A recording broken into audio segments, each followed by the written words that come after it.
Well, good morning. We're at the start of a new project.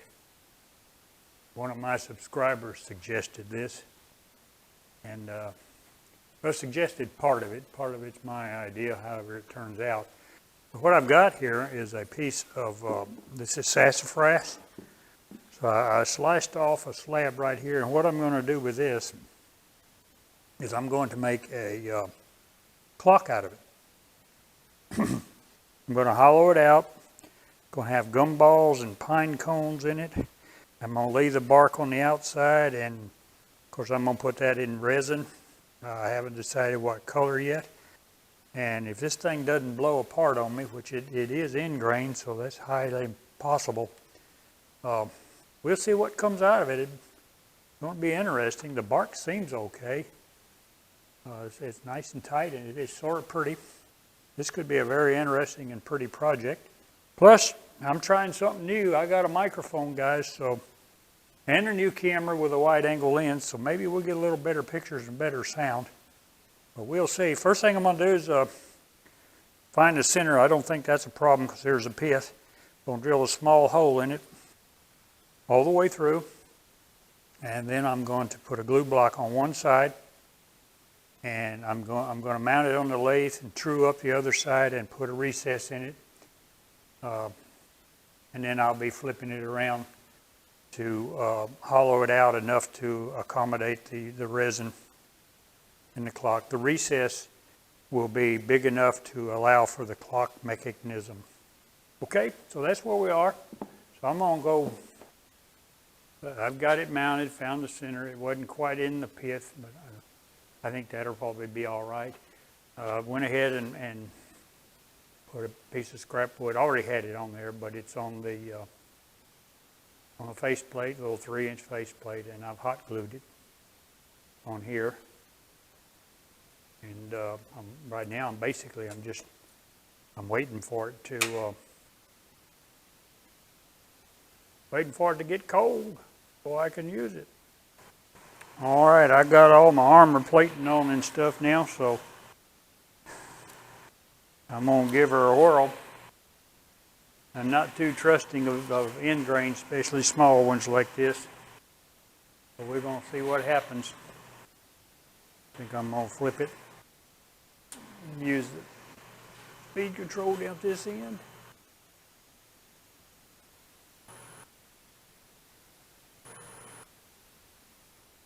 Here we go. And I'm going to use my beaver.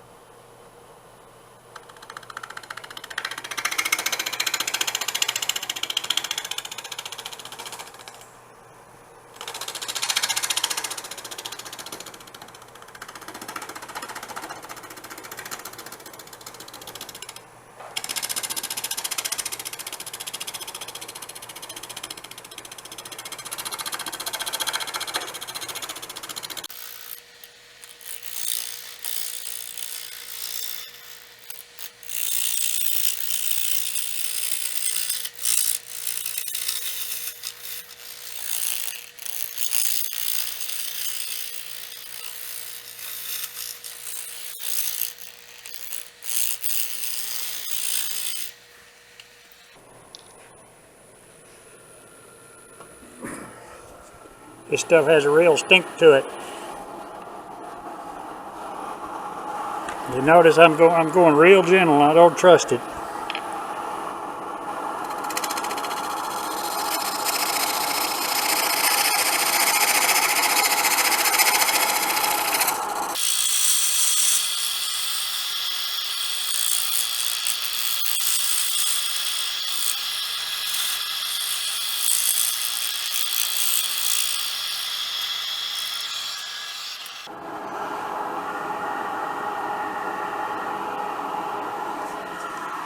Okay, that looks pretty good.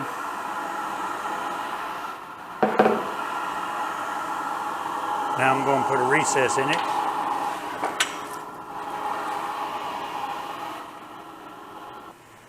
All right, what I'm going to do now is I got to go over here. I don't have my clock mechanism in, but I'm going to take one of these down and see how deep this has to be. I'm sure it's about the same size. So I'll get that done and I'll be back. We use the square cutter and come in here and like I always do, come in here right here. This one's a little bit high. Just a little, not much. It looks about right. I'm going to come in here and see if I can't cut that without it blowing up on me.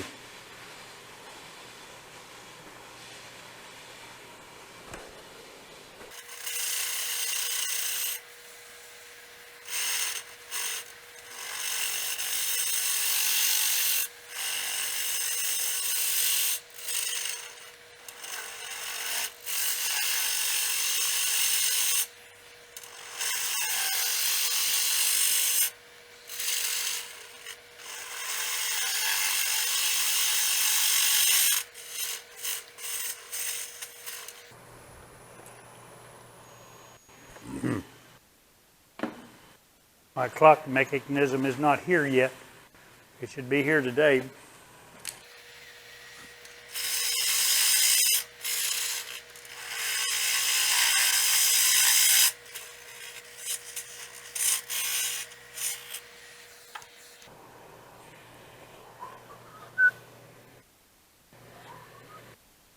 All right. That should get that. Now I've got to make a dovetail. And for that, I will use a 1/4 inch bowl gouge. Rest shear. Probably nice and dull. And I'll come in here. Nothing's in my way on the bevel. I'll cut it here and I'll bring it out. First thing I got to do, as usual, is to get this on center. Bring this in a little bit more here. That ought to work. Then I'm going to come in here on the bevel, cut it in, and bring it out as a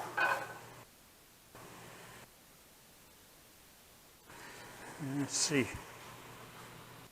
Maybe a little too deep for this, so I'll have to rely on these right here. We just have to see.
Well, I got the blank, and you saw where I hollowed it out. And what I did next is I took gumballs and pine cones, and I took a dab of super glue, thick CA glue on each one, and stuck them in. And that's to keep them from floating. Now that was after I sealed this thing real good. Now, in case you know what a gumball is, this is what one is. It's off a sweet gum tree. They fall once a year, and everybody hates them. Anyway, here's what it looks like right now. Right here. And those are split pine cones, and these are gumballs. And what I'm going to do is I'm getting ready to mix up some green epoxy. Now before I do that, I want to tell you about this epoxy I use. This is, wherever it went, get this one, see it better. This is Easy Cast Clear Casting Epoxy. Well, that's a lie. I even called the factory, and they told me after about a month the hardener will start to turn amber. And as you can see, it does. So it's still good for doing color stuff, but they told me don't buy so much at a time if I'm not going to use it immediately. And well, that's not the way I do things, because I like to have it on hand when I want it. And so they're supposed to be sending me a half-gallon free. That's been a week, I hadn't seen it yet. But there are some brands out there that guarantee the hardener not to yellow. So I'm going to investigate those. I'm still Alumilite. I'm still not a fan of Alumilite. I haven't changed my opinion on that. It's just it's this fine stuff. It's just grossly overpriced. I have no idea how much of this to pour in here, but I am going to do this. I'm going to do something else here too. Give me a second. I almost forgot. So I'm going to take about a cup full of denatured alcohol, and I'm going to thin this epoxy. Now the gumballs, they got just tons and tons of holes in them, and I want to, thin it. I want to try to get it in all the holes. I'm not going to be able to put this in the pressure pot, so I'm going to have to, just rely on the gravity finding its way in there. So here's the yellow hardener. Check it out right here. All right, I'll never do that again. So I'm going to begin my mixing. Let me put some green in it first. This is so strong, got it on Amazon. I went green, so I put quite a bit in it. It doesn't really take that much. As you can see, it'll turn green in a heartbeat. And there we go. We begin our 2-minute stir. Make sure you get the sides and the bottom and all that kind of stuff. I'm going to go ahead and follow the instructions and give me another cup here and pour it in there and stir it in that.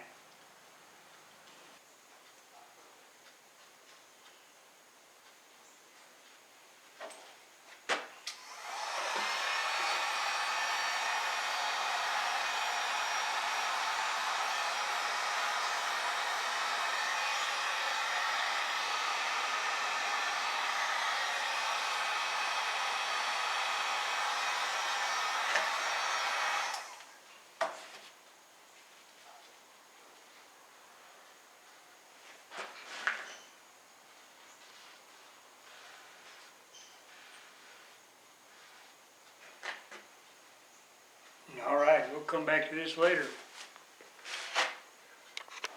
Maybe tomorrow. Well, good morning. Well, I got it off the table and onto the lathe. And I'm a little disappointed because that green looks blue to me. But, it's what it is, what it is. Sure can't change it now. We'll see. Maybe when I turn it down a little bit, it'll be all right. It turned out okay. I wish I could have got it in a pressure pot, because after I went in the house last night, some bubbles came up around here, and I hope they're, all up at the top. I'm going to start turning. I'm going to use my beaver.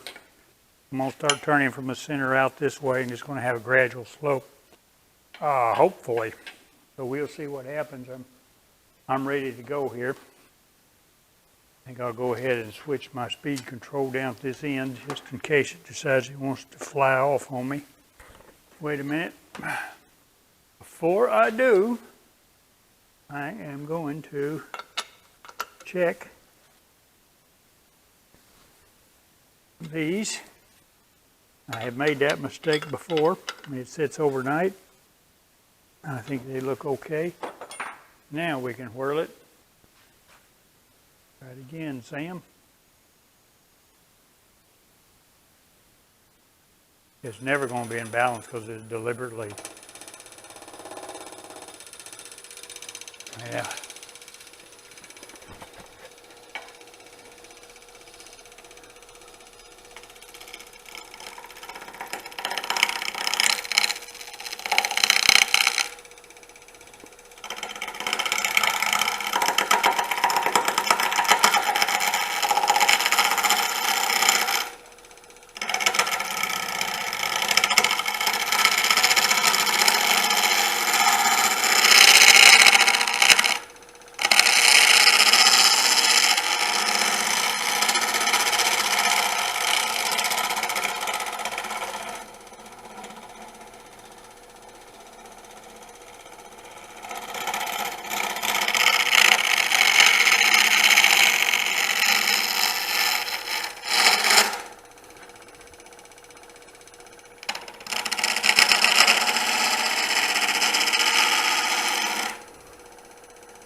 All right, what I'm doing here is I'm mixing up some 6-minute epoxy.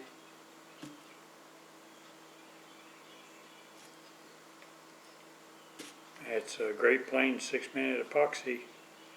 And to tell you the truth, I just forgot which one I put in first, but we'll see what happens here. I think it was the other one. There you go. I always use, when I'm only going to do a little bit, I always just use the bottom of a Coke can. And it's really easy to do.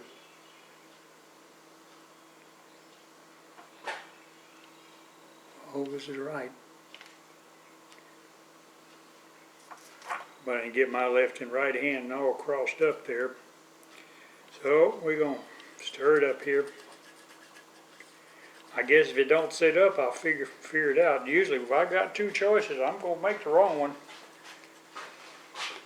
That's just me.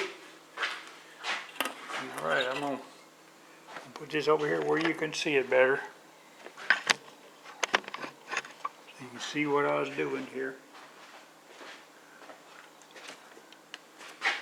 Alright.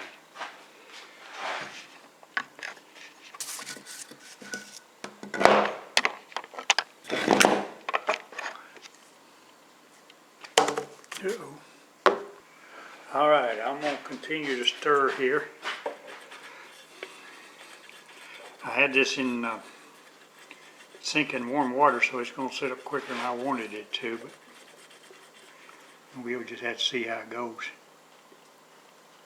Probably have to mix up another batch. Uh-oh. Me too. So let me go put some 30-minute epoxy in some water and I'll be back. Well, I changed tactics a little bit like I was telling you a while ago. Here's another little thing I use these Coke cans for. Whenever I need more than what the little bottom will hold, I take and here you go. Right. Try to get it right here. There you go. I cut the bottom of the can off and pounded it out there, and then I use that as a little container. That way I can get more of the glue in there. So let's do that. See if I can't keep myself straight. Evidently I got my hands right the last time because that stuff set up on me. So okay, be back in about 30 minutes.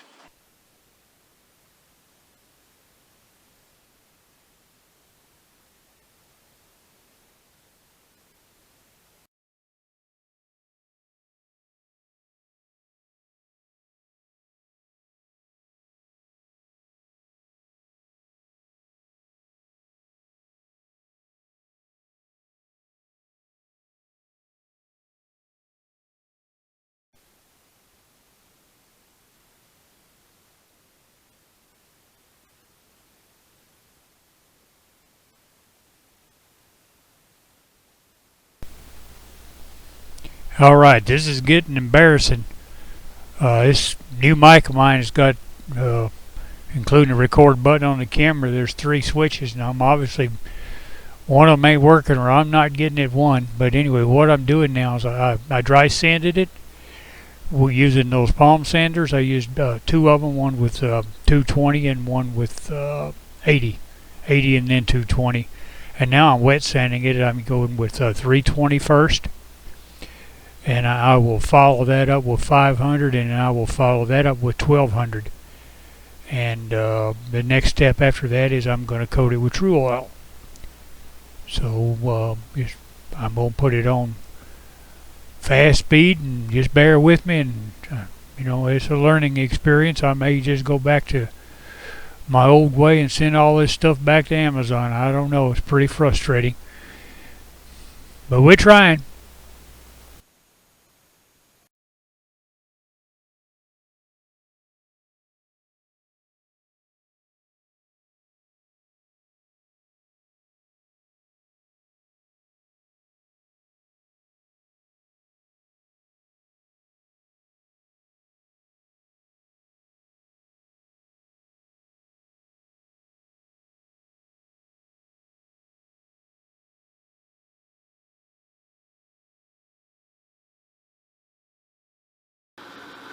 Well, I guess the first thing I got to do is turn the damn thing on. Duh. Give it a second here to, okay, it's connected now. It'll go to what it thinks the center is now. And over here I can move this to get where I want it to go. Plus I can move this a little bit right there. I got a test button to see where it fires. See, I'm off just a hair right there. Now what I've got to remember to do here is to make sure I got my top where my top belongs. Try it again. Well, nothing showed, so it's going in the hole there. So anyway, and then you just start it. And here we go.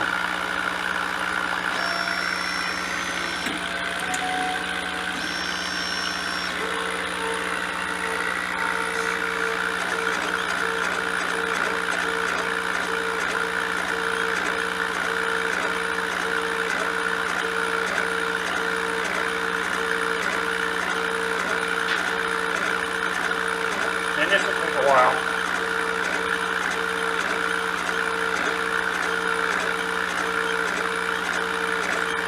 I can speed it up, but I like for it to burn pretty deep. In fact, I can slow it down where it even burns deeper than that, but I like the deep burn. You can see the smoke rolling off of it there. Because I got the door open, so it's not getting it outside, but it's alright. Go in here and get a little bit of closer look here. There you go. Even the light's better.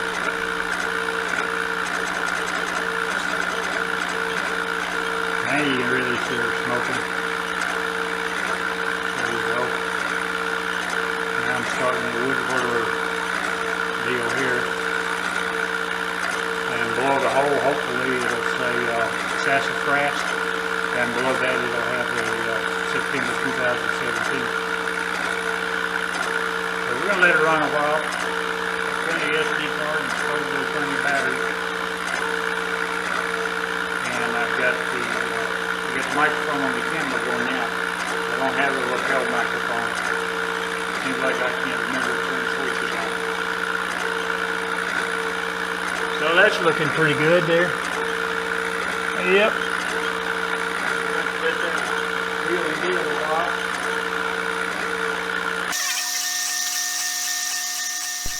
Well, about every time that I use this laser, somebody in the comments ask about it. So it's a 40-watt laser that I got off eBay. It's about 260 something bucks. I have a video. You can look it up. It's called My New Laser on it.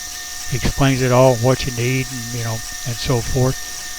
So enjoy the rest of it, and let's just watch it. It ain't whirling, but let's watch it burn, okay?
There you go.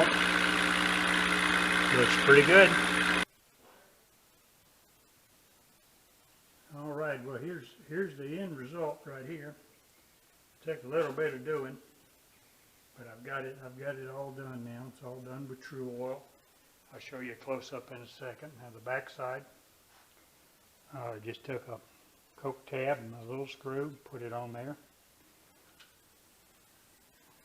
I repainted the hands. I didn't like the colors they were. They didn't seem to go too good.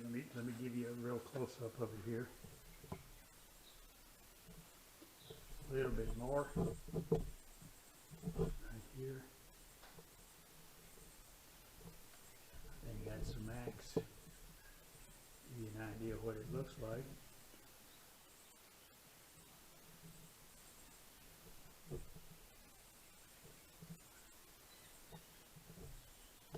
So there it is, my friends. But before I get out of here, I want to talk to you about something else. Every time we do a video, hopefully we learn something. And I really learned a good one this time. You see, I got the chuck sitting right here next to it. I want you to notice that the chuck key has been welded back together and the handle's bent. Let me tell you the story about that.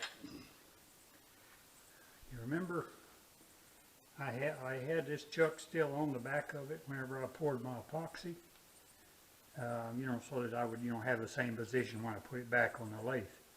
Well, evidently the wood had a crack in it, and epoxy ran down and filled my chuck full of nice epoxy. So guess how much fun that was to get apart. So I finally got it apart. I took and I was able to loosen it enough to get the clock off of it by doing this right here. I was able to loosen it enough to do that, and then I soaked this overnight in acetone, and it still wouldn't come apart, although it was a little bit looser. And then I took a torch and heated the heck out of it, and it finally come apart. Now I took it all apart and cleaned it in WD-40 and so forth. But from now on, I will be marking where the chuck's at and taking it off. Lesson learned. All right, there we go. So, well, if you enjoy my work, want to see more, I need some suggestions. I'm just running out of running out of, ideas and projects and so forth, give them to me in the comments below. And, subscribe. Like I said, call your mother and tell her to call all her knitting friends and all that kind of stuff, and subscribe. And just keep them on whirling. And I'll catch you on the rebound.